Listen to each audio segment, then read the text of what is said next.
Welcome back to the Fox Brothers podcast. He is Nick Perez, I'm Ben Perez, and today we are coming to you after the Belgian GP. Nick, it was a wet one for, I guess, about 10 laps of the race today, switching from the intermediates to the softs, or to the mediums and hards. Kind of a strategy race, not my personal favorite. It was a 5 if I had to give it a rating. It wasn't like super exciting. People kind of just like stayed in positions after the first lap.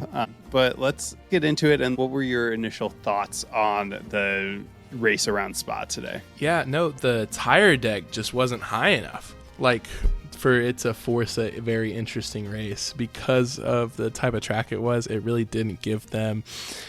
It didn't force a second pit stop after the first one for intermediates. And it was a very interesting race because it was kind of boring and there was no real movement besides the tire switch. Mm-hmm. So there was no movement, not a lot of on-track overtakes and stuff like that. Now, I did have a theory though, Ben. Yesterday, what's the theory? Yesterday, watching the qualifying, I saw Oscar, he was off by 0.8. Or 0.08, so thousandths of a second. The difference between pole and second place? Yes. I was wondering if he did that on purpose. That he let off right before the line to slow down that just little bit to put himself behind because he saw what Max did to him today. Or the day before. No, I think it's a creative theory, but I just don't see why a driver would purposely get second. Because yes, Max made the move on him today, and he did a similar move to Lando. But Lando, once they restarted the race after the rain had went away, just looked like he had no power in his car. And I thought that he was having some sort of electrical issue because Piastri just got by him without even a fight. And I thought it was just a weird kind of little segment of the race. But I don't think that, to go back to your question, he did that because he saw what Max was able to do on Saturday, the day before. I think if any driver has pole position, you have an innate advantage, even though it might be a little bit slipstreamy around Spa. Yeah, but no, overall, it was very interesting, especially how fast that turnaround is between the sprint race and qualifying for the actual race. It's a very fast turnaround. Yeah, so here's my question is, how are you enjoying the new format with the sprint shootout, sprint race, the open parc ferme, and then you have qualifying and the race again? I don't like that they can change stuff. Okay, why don't you? Because it's less punishing, I guess, if that makes any sense. I don't think they should just be able to change stuff from sprint quali to sprint race to the actual race. Yeah, just because it opens up the it's just I weird. guess it makes the sprint seem less important. Mm-hmm. Is the thing that I've noticed, and I think that's what you're alluding to right then, is that no matter what the sprint results session, no matter what the sprint result session, the session results are, it doesn't really dictate what's going to happen in qualifying and the race later on, because it almost seems like a separate little event that doesn't dictate what's going to happen during the race. Well, yeah, and we even saw it because Lewis did amazing during the sprint. No. Did he do? No, he did not do amazing during. Well, he did bad all weekend, but we saw the Haas's. We saw a lot of different people who normally aren't in the top 10 in contention during the sprint. But then as soon as the race actually started, true qualifying started. Mm-hmm. It's like they almost were not there. Yeah, and I mean, going back to Lewis real quick, yes, he did have a rough weekend. His tire strategy to pit early for the medium tires, the slicks, was probably the best decision made all weekend because it was around lap 12, and he, Bortoleto, Alonso, Gasly, and Hulkenberg, I want to say, all came in. It really worked out for Hamilton, Bortoleto, Gasly. Alonso was nowhere to be found. He was struggling all week, and our easy money that I thought was going to be easy money, or the teammate battle, he came out behind Lance Stroll again today. I know. But that was kind of the best strategy call because that launched him from starting 18th, I believe, to up to 7th in that Ferrari. So it ended up being a good result for him. It ended up working out for him. There was definitely just so much. It was just a weird race overall.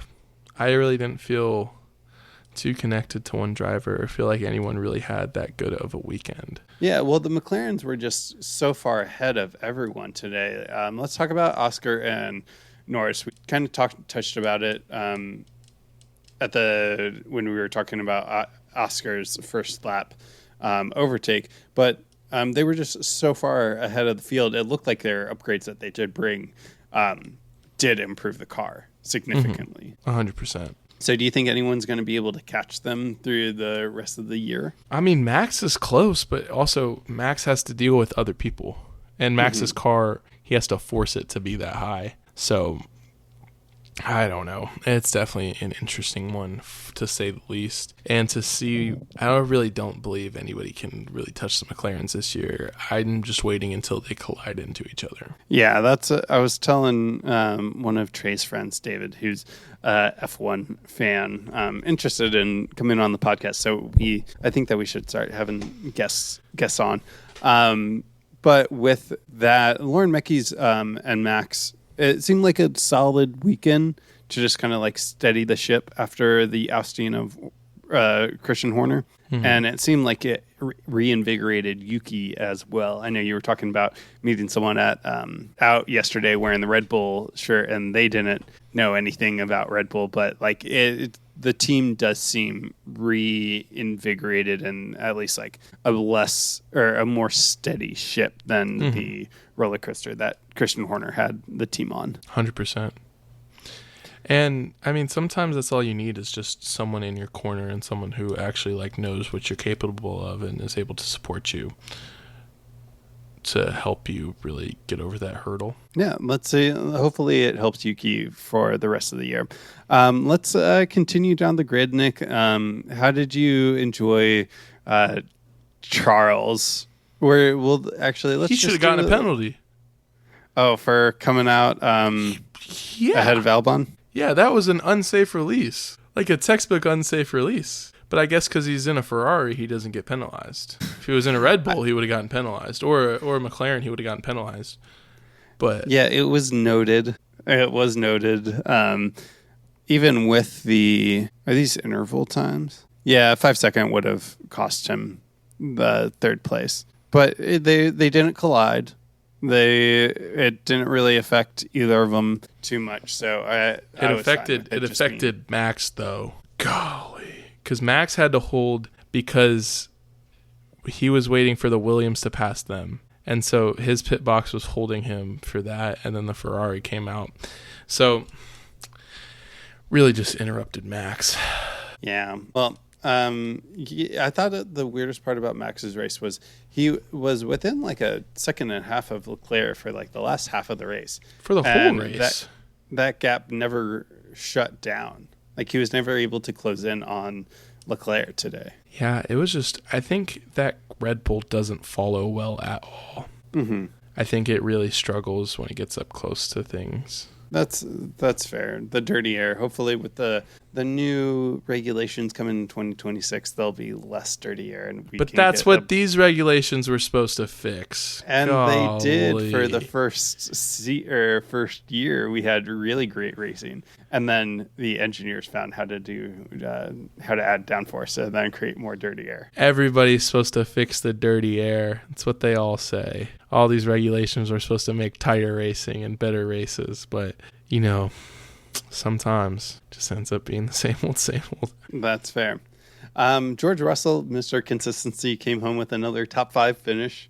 Good on him. Antonelli was not as good today. Don't know what happened to him. Oh, that was bad. He was absent. I thought that his tire strategy could have brought him a little bit higher up the grid, but he was stuck behind Esteban Ocon for the most of the race. And then he did make a move and got around Esteban Ocon, then took a little bit too much speed, compromised his exit, and then Ocon was able to get back in front of him. But like for the last like 10 laps, Antonelli was within half a second, and he couldn't get past Esteban. Yeah, it was just a weird race for him in general.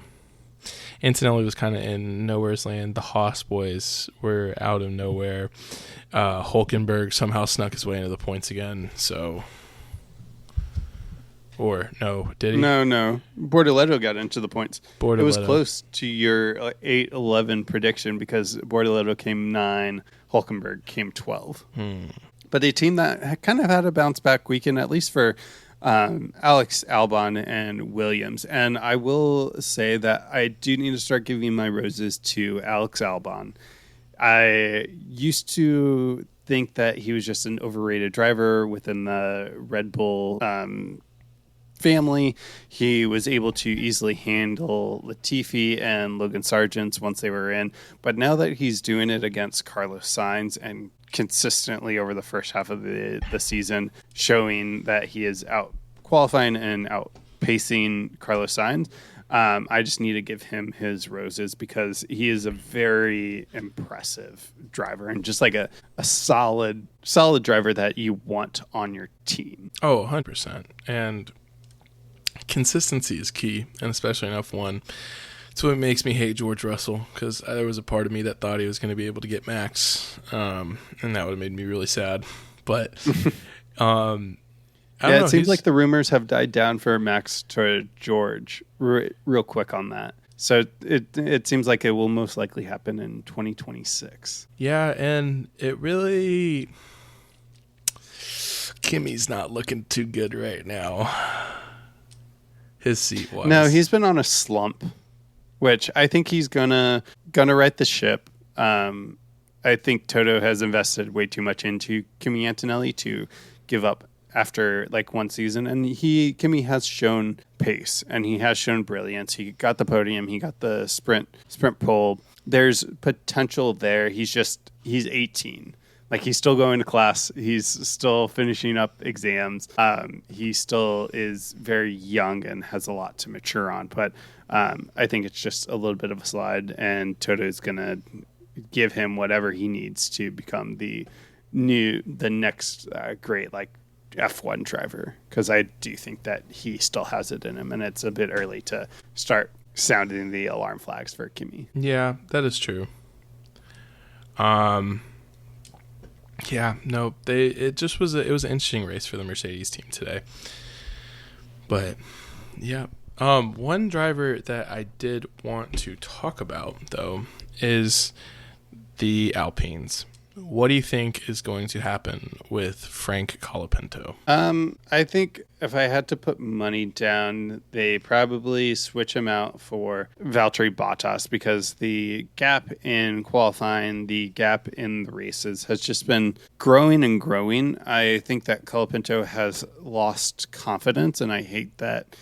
I hate to say that, but he does just look nervous. And when you're going 230 miles per hour around a track, you can't hesitate. And if you don't have complete trust in that vehicle, then you're in trouble, because that just wastes a tenth of a second around the lap. And with how tight margins have been this season, it just is unsustainable. So if you bring in someone with more experience, even like a Guanzhou Yu, if they wanted to go out for someone like that, you would just get a steady hand behind the wheel, because Pierre has shown that he can drive that tractor into a points scoring position.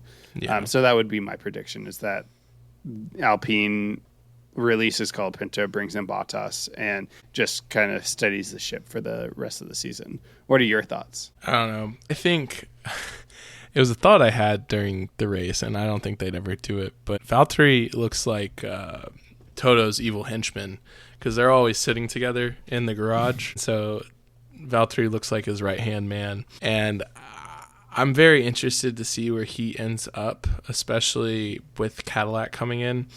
And I think that if they did a veteran pairing of Sergio and Valtteri, that team would be unstoppable. Yeah, I don't mind the Valtteri Bottas deal. I think you would, if I was a team principal, you'd want to bring in someone a little bit younger to compare against Checo. And I know Haas did it with Hulkenberg and Magnussen, and you did see the benefit of having two experienced drivers. So maybe first year into the season, you do bring in two more experienced drivers. But I guess here's a question for you on driver lineups: is what would you prefer to see? Because it seems like there's with 10 teams on the grid, there's 10 like drivers that are vying for a world championship, and then there's 10 like B drivers. I don't know if that's true now that I'm looking at the grid. But yeah, just forget that question. That sounded better in my head than it did when I spoke it out into the existence. But moving on, the final people rounding out the top 10 are Liam Lawson, who surprisingly showed a lot, beat Hajar and again today. And I don't know what happened to Isaac after his pit stop. He just kind of fell back, and I think they had a really, really slow pit stop. Was there an issue with his car or something? Because he was like 2 seconds and then dropped to like 20. So I didn't see if he had driven off the road. I couldn't find it on the F1 app. I thought he just had a slow pit stop. Oh, okay. So anything to say about the Kiwi? The Kiwi, Liam Lawson. Oh, Liam? No, it was a very surprising race. I'm really surprised how well he's done, and I really do like them. That's the thing about F1 that I don't really like, is that they're people. No, it's bad, because they are people, and those two together, I really like their chemistry, especially on the team together. So yeah. Liam and Hajar, solid pairing. They also make some pretty funny videos because I saw their spa day. Yeah. And if you haven't seen that, go check that out because solid media board play. Teams this year have definitely stepped it up. It's very fun to watch all these videos. Yeah.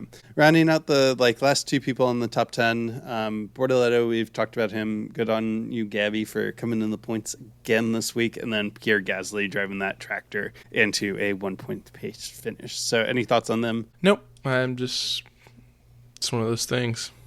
Fair enough. And any thoughts on the bottom 10 drivers in Behrman, Hulk, Yuki, Stroll, Spawn, Tonelli, Alonso, Sainz, Colapinto, and Hajar? We hit on a couple of them. I think Alonso, I think it's about time he's going to hang it up. Yeah, open the door for Max to come in. George. I'm here. I'm here for that. Oh, I did have a question. When was the last time every driver finished a race? Well, we had that happen today, right? Yeah, we did. But I feel like it had been... Oh, okay. So how many times in F1 history, Nick, has every driver finished a race? I don't know.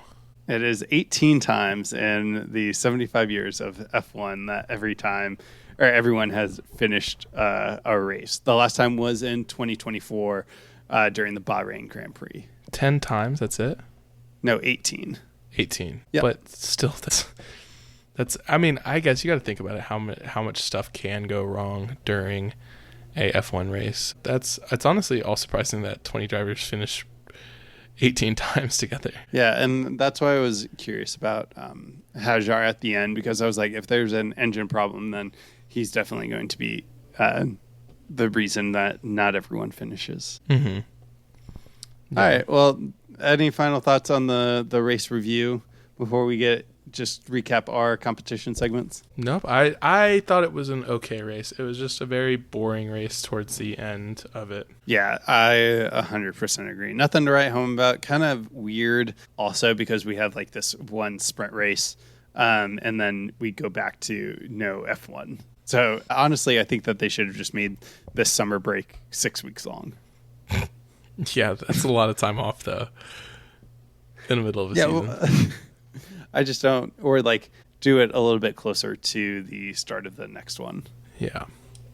So anyway, those are our thoughts. Let's get into our competition segment.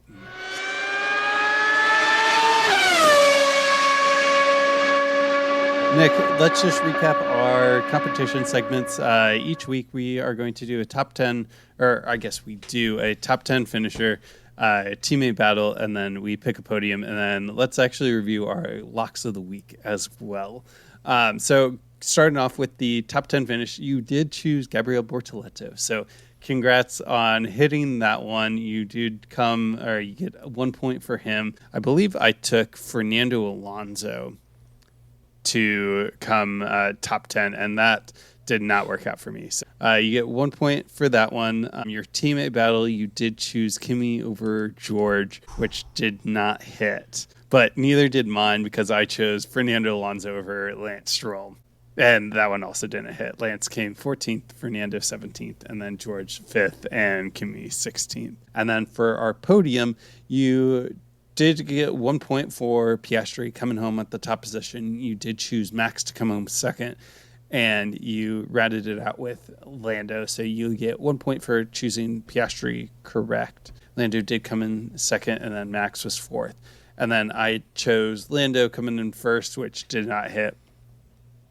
George coming in second, and then Max coming in third. So not a good weekend for me. I don't think that I got any points, and you got 2 points, which brings it up to 10-11 going into the summer break. So good on you today. All right, Nick, and wrapping up our locks of the week, you did hit on both of them for the first time. So you took Stroll at 14.5 to do better than that, which did come in. Carlos, you had at worse than 9.5, which also hit. I did not do as well. George was right on the bubble for the fourth place position. Was not able to overtake Max during this race and ended up coming home in fifth. So he did not do better than 4.5. And then I had Hulkenberg worse than 10.5. He cuts his 3 points race streak and comes home in 12th or 13th today. 12th today. So I think that wraps up everything that I had to say. Anything that you want to tell the listeners, Nick? All right. Well, please go subscribe. We really enjoy hearing your comments, seeing you guys' feedback. Thank you for all the support that you guys have given us, and it just helps us do and bring more of this content, F1 content, for everyone in the world. So with that, Nick, you need to switch from the inners to the slicks. Your deg is super high, and I need you to come into the come into the pits and box. Retire the guy. See ya next time. Peace.